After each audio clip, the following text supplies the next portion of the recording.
In this lesson, we'll continue our work on the basic connections of our left arm.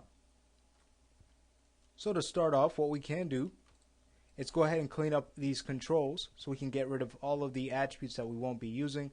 So for our arm control, and we can even do that for the right just to prepare for that, we'll select both. And we will not need the scale or visibility, so we'll go ahead and hide those. And for our elbows, select those. And we won't need anything other than the translation attributes. As far as our fingers, we'll get rid of everything excluding our visibility. Remember, we're going to be tying that visibility to our arm control so we can hide it if we need to, if it's getting in the way of the animator.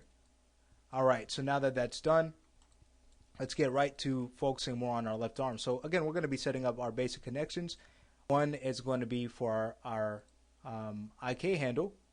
So let's select the arm, we'll shift select our IK and do a point constraint so that will be connected. We can test that out, moving that around. And then for the elbow, of course, we just select the elbow control followed by our IK and set up a pole vector constraint so that that will control the elbow as needed. Great. For the wrist now, remember for the wrist we have a separate chain here, and what we can do is do a regular parent constraint. So with our wrist selected, the control that is, we'll shift select our hand bone and we will go to constraint and do parent constraint. Alright, so now the wrist will move along as we need it to. Great, simple as that, nothing much to that. Okay, so what's next is going to be to set up our forearm twist. Now, the forearm twist is going to be similar to how we set up our elbow preserve. We're going to want to take the rotation of not this bone. Okay, if we try to go ahead and take the rotation of our hand bone, we may run into a cyclic issue because of the connections that we have. So in order to avoid that, we simply connect it to our arm control, the rotation of our arm control. So which axis is that going to be? That is going to be our x-axis. If we go to our elbow, we can go ahead and check that out. Or excuse me, our forearm twist, our twist bone. You can go ahead and check that out.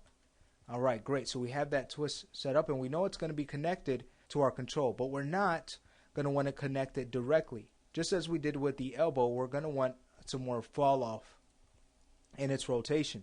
Okay, so we could get some nice fall off as we rotate the forearm. So rather than using half of its rotation, we're going to use a third to get a more natural looking feel. So let's go ahead and do that with our elbow selected. Okay, we can go to our expression editor, opening that up. There it is, elbow twist. We can copy its name, copy, paste it in our expression text field. And what's gonna be controlled again? It's going to be our rotation X. Okay, and that of course is going to be controlled by our curve, but remember by a third. So the expression is going to look as follows. It's going to say equals to cc underscore L underscore arm 01 dot rx times 0.3, so it can move a third of that, semicolon, and hit create. So what do we have? If we now, before we close out our expression editor, because we want to give it a name, and if you want to, you can go ahead and give it the name right now. You can call this the forearm twist expression, and make sure the twist is spelled right. So get rid of that, put in its name. Alright, so now that we have our forearm twist there, we could even go to by expression name and just double check to make sure it's been activated. Good. So now, if we go ahead and close out our expression editor, select our control, notice, first of all, we don't get any cyclic errors, and as we rotate our control, notice that's going to control the rotation of our forearm as needed. Excellent. Alright, great. Well, that is the setup of our forearm. From here, what we can do is go ahead and stop the lesson since we have set up our basic connections for the arm. Our next tasks are going to be to work on doing the same thing to the right arm, just what we've done to the left.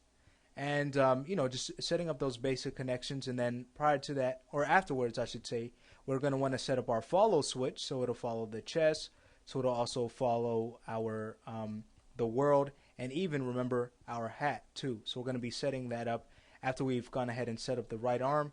Then we need to add our stretch, so that'll be activated, and we'll also need to set up our finger controls. And once all of those things are done, we'll pretty much be finished with our arms, and we're moving right along with this rig.